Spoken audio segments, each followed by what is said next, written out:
Hello friends, विवा food रेसिपीमध्ये आपले सगळ्यांचे मनापासून स्वागत। आज आपण घेऊन आलेलो आहोत उपवासाची स्पेशल अशी रेसिपी। श्रावण महिना सुरू झालेला आहे, आता सगळ्यांचे उपवास सुरू झालेले आहेत, तर उपवासाची आपण मस्त रेसिपी घेऊन आलेलो आहोत, शिंगाड्याचे थालीपीठ।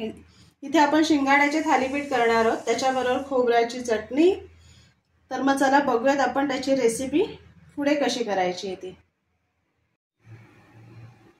इथे 2 वाटी मी शिंगाड्याचं पीठ घेतलेलं आहे, त्याच्यामध्ये आपण जिरं टाकून घेऊया, एक बारीक चिरलेली मिरची, शेंगदाण्याचा कूट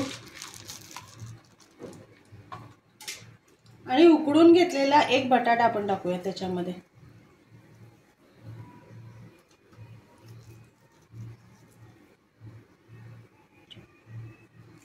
त्याच्यामध्ये मीठ टाकून घेते। हे सर्व एकत्र करून घ्यायचे आपल्याला। हे बटाटा आहे ते पूर्ण त्याच्यात असं बारीक करून घ्यायचे, असं चुरून चुरून आपल्याला ते मिक्स करून घ्यायचे। आधी बटाटाच मिक्स करून घ्यायचं, नंतर लागल्यास थोडं थोडं पाणी टाकून मिक्स करायचे। आधीच पाणी टाकलं तर ते पूर्ण बॅटर पातळ होऊन जाईल।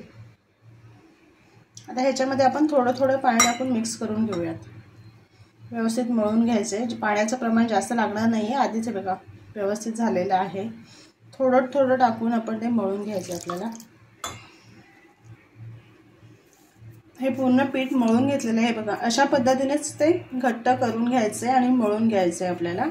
आता आपण त्याचे छोटे छोटे असे गोळे करायचे आहेत आणि त्याचे आपण ते थालीपीठ थापून घ्यायचे। चला बघूयात आपण।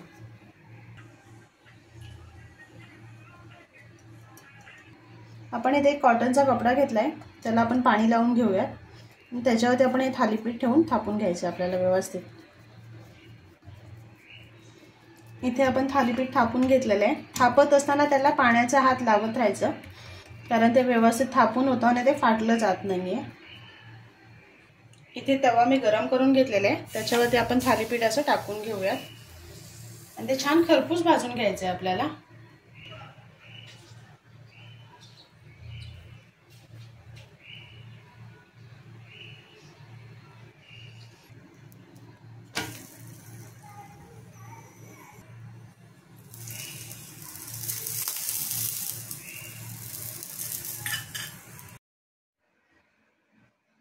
इथे तयार आहेत आपले मस्त खरपूस असे शिंगाड्याचे थालीपीठ। त्याच्याबरोबर इथे खोबऱ्याची चटणी आणि तुम्हाला अजूनच झणझणीत हवे असेल तर इथे एक मिरची आहे, त्या मिरचीचा एक चावा।